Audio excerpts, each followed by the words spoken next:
안녕하세요. 변호사, 공인회계사, 공인중개사 이창원입니다. 지난 몇 년 사이 아파트 등 부동산 가격이 폭등하여 평범한 직장 생활을 하는 자식들이 집 한 채 마련하는 것이 녹록지 않게 되었습니다. 이 때문에 부모님께서 자녀들에게 주택 구입 자금을 빌려주거나 또는 자녀들이 높은 금리에 차용한 주택담보대출금을 변제하는데 그 상환 자금을 빌려주는 경우가 있는데요. 지난번 영상에서 살펴본 바와 같이 이러한 경우 해당 대여 자금이 증여가액으로 추정되거나 이자 차액이 증여재산으로 간주되어 증여세가 과세될 수 있기 때문에 증여로 추정 또는 간주되지 않도록 가족 간 금전거래를 어떻게 해야 하는지 금일 영상에서 상세히 알려드리도록 하겠습니다.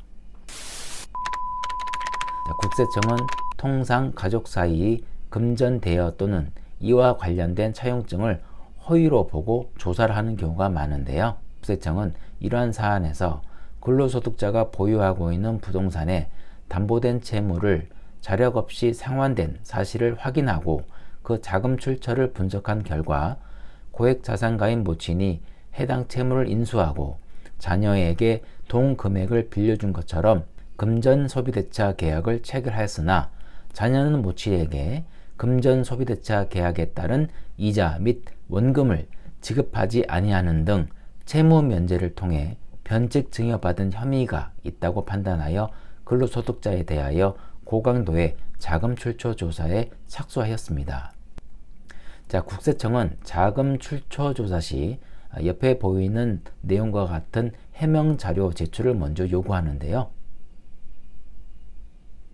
이렇기 때문에 특히 가족 간에는 해당 금전 거래가 정상적인 금전 소비 대차에 해당한다는 형식과 실체를 잘 갖추어야만 합니다. 증여는 당사자 일방이 무상으로 재산을 상대방에게 수여하는 의사를 표시하고 상대방이 이를 승낙함으로써 그 효력이 생기는 계약인데요. 이에 대하여는 증여세를 신고 납부해야 하므로 만약 부모님들이 자녀들에게 주택구입자금 또는 주택담보대출 상환자금을 증여하시는 경우에는 그에 대한 증여세를 신고 납부하면 됩니다. 그런데 이러한 자금의 증여가 아니라 실제 금전을 대여하는 것임에도 단지 가족 사이라는 이유만으로 증여로 추정되거나 증여로 간주되어 뜻하지 않게 거액의 증여세가 부과될 수 있습니다. 그렇기 때문에 해당 금전거래가 정상적인 금전소비대차 계약에 해당한다는 형식과 실질을 잘 갖추어야 합니다. 한편 소비대차는 당사자 일방이 금전 기타 대체물의 소유권을 상대방에게 이전할 것을 약정하고 상대방은 그와 같은 종류, 품질 및 수량으로 반환할 것을 약정함으로써 그 효력이 생기는 계약인데요.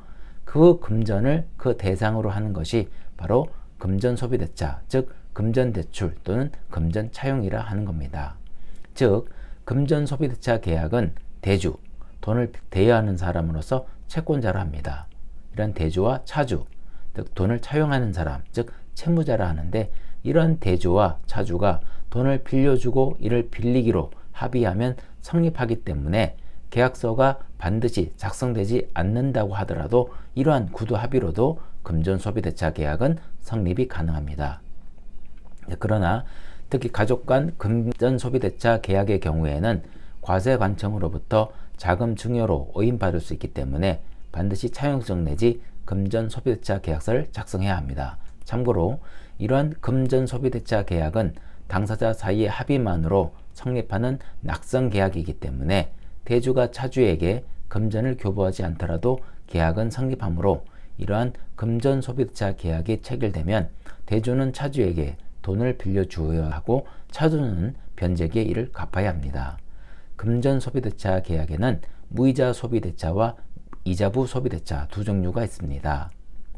우리나라 민법에 따른 금전소비대차는 무이자인 것이 원칙이고 이자를 받으려면 반드시 이자 약정을 해야 하기 때문에 금전소비대차가 있다고 하여 거래 통령상 이자의 약정이 있었음이 수정되지는 않습니다.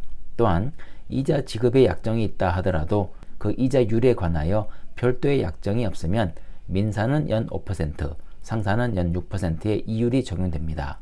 이자에 있는 소비대차는 차주가 차용금을 지급받은 날로부터 이자를 계산하여야 하고, 차주가 그 책임 있는 사유로 수령을 지체할 때에는 대주가 이행을 제공한 때, 즉 자금을 대주 은행 계좌에 예치해 놓고 차주에게 수령을 최고하면 됩니다. 자, 이때로부터 이자를 계산하여야 합니다. 차용증에는 아래의 사항이 기재되어야 합니다. 첫 번째, 금액의 기재입니다. 대여 원금을 표시하는데요, 착오 방지를 위하여 한글과 아라비아 숫자를 함께 기재하면 되겠습니다. 두 번째, 당사자의 기재, 대주와 차주 또는 연대 보증인의 인적사항, 즉 주소, 생년월일, 연락처 등을 기재합니다. 세 번째, 이자 약정. 자, 지난 영상에서 살펴본 바와 같이 가족 등 특수관계인 사이에서 무상대출 또는 저리대출을 하는 경우 연 4.6% 이자율을 기준으로 증여세가 과세되는데, 다만 연 1,000만원까지는 증여로 간주되지 않는다고 설명드렸습니다. 자, 그러므로 차용액이 2억 1,500만원 이하인 경우에는 무이자 약정을 할 수 있으나, 이를 넘는 경우에는 그 전액에 대해서 연 4.6% 이자 약정을 반드시 하셔야 합니다. 이자 지급 시기로는 매월 분할하여 지급할 수 있고, 원금을 변제할 때 한꺼번에 지급할 수 있으며, 돈을 빌릴 때 이자를 먼저 받는 이른바 선이자 약정도 가능합니다. 네 번째, 변제 기일 및 변제 방법입니다. 통상 차용일로부터 몇 개월 또는 몇 년 후 변제하는 것으로 변제 기일 또는 만기를 기재하고, 변제받을 대주의 은행 계좌 번호를 기재하여 두어 위 계좌로 원금 또는 이자가 입금되었음을 추후 입증하면 매우 유리하겠습니다. 다섯 번째로 차용일자입니다. 가급적 실제 자금 입출금이 있는 날을 차용일자로 기재하는 게 좋습니다. 자, 차용증 양식은 이와 같습니다. 원금, 차용일, 변제일, 이자, 채무 변제 방법, 맨 끝에 대주, 그 다음에 차주, 그 다음에 작성 연원일. 자, 이런 것들이죠. 차용증을 법률상 처분문서라 하는데요, 이러한 처분문서는 소급하여 작성되더라도 그 효력이 인정될 수 있습니다만, 가족 간 금전거래에서 차용증이 나중에 작성된다면 허위로 오해받을 여지가 매우 큽니다. 그러므로 가급적 계좌 이체로 자금 대여 거래를 하시고, 그 거래일을 대여 이자일로 기재하며 실제 그러한 금전 대여 거래가 있었음을 입증하기 위하여 대여일 직후에 반드시 확정일자를 받아 놓아야 합니다.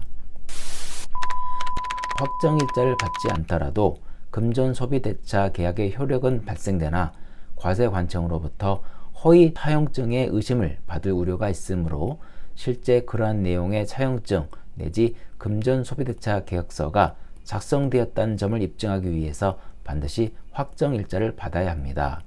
확정일자란 어느 증서에 대하여 그 작성한 일자에 관한 안전한 증거가 될 수 있는 것으로 법률상 인정되는 일자를 말합니다. 당사자가 나중에 변경하는 것이 불가능한 확정된 일자를 가리키고, 확정일자에 있는 증서란 이와 같은 일자가 있는 증서로서 민법 부칙 제3조 소정의 문서를 말합니다. 자, 쉽게 말해 해당 문서가 해당 일자에 작성되어 존재하고 있었음이 공적으로 증명된 일자 또는 그 증명이 바로 확정일자입니다. 민법 부칙 3조 1항의 공증인 또는 법원서기, 현행법에서는 법원서기관, 법원사무관, 법원주사 또는 법원주사보가 이에 해당하고, 이러한 공무원들의 확정일자에 있는 사문서는 그 작성일자에 대한 공증력이 있다고 적시되어 있습니다. 또 같은 조 사항에서 공정증서에 기입한 일자 또는 공무소에서 사문서의 어떤 사항을 증명하고 기입한 일자는 확정일자로 한다고 규정되어 있습니다. 자, 그러므로 공무원이나 공증인이 사문서에 일자를 기입하고 그 사실이 확정일자부 등 장부에 기재되면 그 일자는 확정일자에 해당합니다. 따라서 아래 중 하나의 일자를 받으시면 되겠습니다. 첫 번째, 법원에서 서류를 접수하면서 찍어주는 접수 일부인. 두 번째, 우체국에서 내용 증명 우편으로 발송 시 부여되는 발송 연월일. 통상 스티커로 부여됩니다. 세 번째, 공증인이 사서 증서 인증을 하면서 기입한 일자입니다. 확정일자 부여 신청은 문서 소지자가 할 수 있는데요. 그 문서 소지자가 꼭 문서 명의일 필요는 없습니다. 법원 확정일자는 지방법원 본원이나 지원 또는 등기소에 차용증 등을 들고 가서 일자 확정을 청구하면 확정일자인을 찍어주는데요. 수수료는 600원을 기본으로 하고 장수 내매 초과 시 매수마다 100원을 부담해야 합니다. 자, 공증은 통상 공중 업무를 담당하는 공중임과 법무법인 이러한 곳에 의뢰하시면 되고, 위와 같은 공중사무실에 가시어 사서증서 인증을 받는 경우가 대부분이겠습니다만 확정일자만 받는 것도 가능하고 이때 수수료는 1,000원입니다. 참고로 우체국 내용증명의 경우 3개의 차용증을 들고 가서 확정일자가 부여된 후 하나는 우체국이 보관하고 하나는 채권자에게 발송하며 하나는 채무자가 보관하는데, 우체국이 보관하는 기간은 3년 이에 불과하기 때문에 계속해서 그 일자가 찍힌 문서를 잘 보관하고 계셔야 하겠습니다. 앞에서 설명드린 바와 같이 가족 등 특수관계인 사이에서 무상대출 또는 저리대출을 하는 경우 연 4.6% 이자에 미달하는 이자에 대하여는 증여이익으로 간주하여 증여세가 과세되나 연 1,000만 원까지는 증여로 간주되지 않아 증여세가 간주되지 않는다고 설명드렸는데요.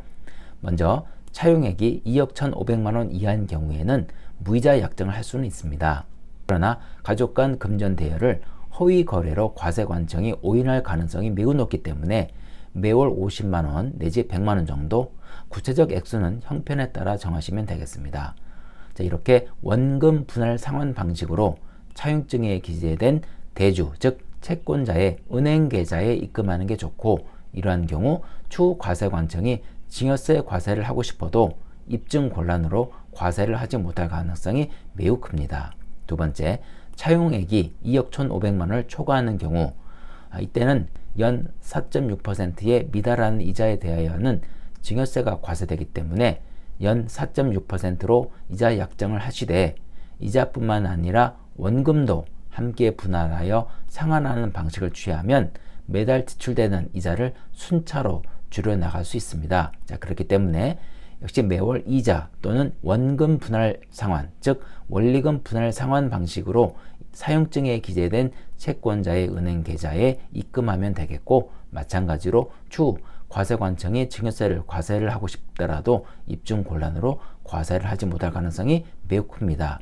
이번 영상에서는 가족 간 금전 대여 거래 시 증여세가 과세되지 않도록 차용증을 작성하면서 공증 등 확정 일자를 받을 것, 반드시 이자나 원금 분할 상환할 것 등을 알려드렸는데요.